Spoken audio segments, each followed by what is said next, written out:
कैसे हैं आप सब। संध्या क्लासेज में आप सभी का स्वागत है। आज हम लोग पढ़ेंगे क्लास 10th क्षितिज भाग 2 है। राम लक्ष्मण परशुराम संवाद, ये तीसरा भाग है। इसका 2 भाग मैं पहले बना चुकी हूँ। तीसरा भाग आज हम लोग शुरू करते हैं। तो चलिए शुरू करते हैं। तुम्हें लो कालू हाँ के जानू लावा, बारे बार मोही लागी बुलावा। सुनत लखन के बचन कठोर, परसु सुधारी धरेऊ करे धोरा। लक्ष्मण जी की बात को सुन करके परशुराम जी गुस्सा हो जाते हैं। क्रोधवश में अपने फरसा को संभालने लगते हैं और लोगों के तरफ दिखाकर कहने लगते हैं कि आप लोग मुझे किसी प्रकार का दोष मत दीजिएगा, क्योंकि कड़वी बात कहने वाला बालक का वध आज हम यहाँ से करके ही जाएंगे। ये वध करने योग्य ही ये बालक है। अब जनि देऊ दोषी मोहि लागू, कटुबादी बालकू बध जोगू। बाल बिलोकी बहुत मैं बाचा, अब एहू मर निहार भाषाचा। इसको तो मैं बालक समझ करके बार बार छोड़ रहा था, लेकिन ये है बालक नहीं है। अब ये मेरे फरसे से मरने वाला है। अब मैं इसकी कड़वी बातों को सुन के परेशान हो गया हूँ और इसको मैं वध करके ही यहाँ से जाऊँगा।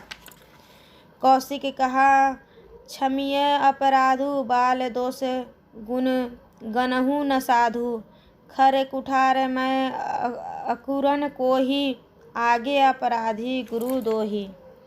परशुराम जी को अत्यंत क्रोधित देखकर विश्वामित्र जी कहने लगे कि हे प्रभु, अपराध क्षमा कीजिए।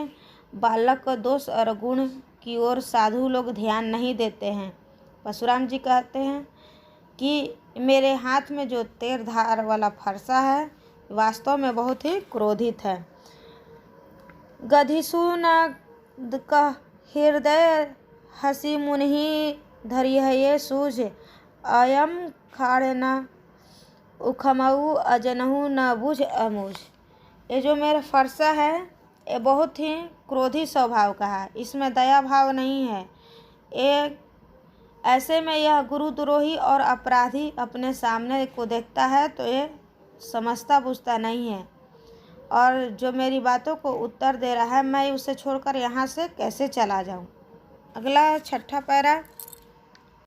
अगला है, कहऊ लखन मुनि सिलु तुम्हारा, को नहीं जान विदित संसारा। माता पितही उरीन भयो नीके, गुरे रीनू रहा सोचू बड़ जी के। लक्ष्मण जी परशुराम जी से कहने लगते हैं कि हे मुनि, आपके शील से सभी परिचित है। आपका शील तो विश्व प्रसिद्ध है। आप अपने माता पिता से भी भली भांति उऋण ही हो गए हैं। अब गुरु का ऋण रह गया है, जिसके आपके मन में बड़ी चिंता है। सो जनु हमर ही माथा काढ़ा, दिन चली गए ब्याज बड़े बाढ़ा। अब अनिय व्यवहार रिया बोली, तुरऊ देऊ में थैली खोली। वह गुरु का ऋण मानो हमारे मत्थे पर मढ़ गया है। आपने यह ऋण बहुत दिनों से नहीं चुकाया है, इसका ब्याज भी बढ़ गया होगा। अब आप किसी हिसाब करने वाले व्यक्ति को बुला कर लाइए, तब मैं तुरंत थैली खोलकर दे दूं, अर्थात आपका ऋण चुकता कर दूंगा। सुनी कटु वचन कुठार सुधारा, हाय हाय सब सभा पुकारा। भृंगु बर परसु देखा बहुमोही, विप्र विचारी बचो निरपदोही। लक्ष्मण जी की इतनी कड़वी बात को सुनकर के परशुराम जी और क्रोधित हो जाते हैं और पूरा सभा हाय हाय पुकारने लगता है। परशुराम जी अपना फरसा दिखाने लगते हैं और लक्ष्मण जी आगे कहते कि हे भृगुश्रेष्ठ, आप मुझे फरसा दिखा रहे हैं, पर हे राजाओं के शत्रु, मैं ब्राह्मण समझकर आपको छोड़े रहा हूँ।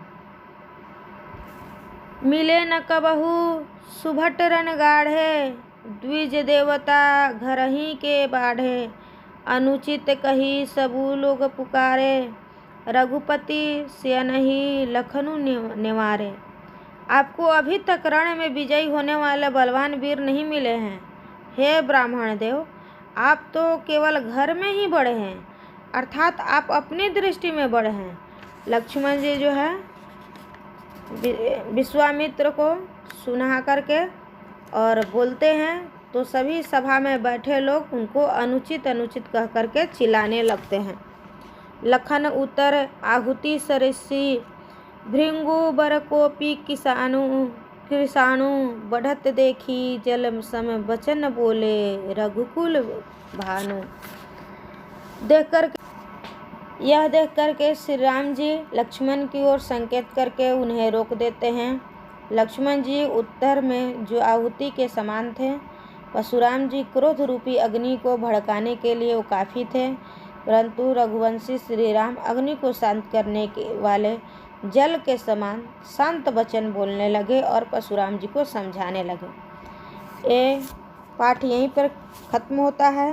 कैसा लगा आप लोग बताइए, कमेंट करिए।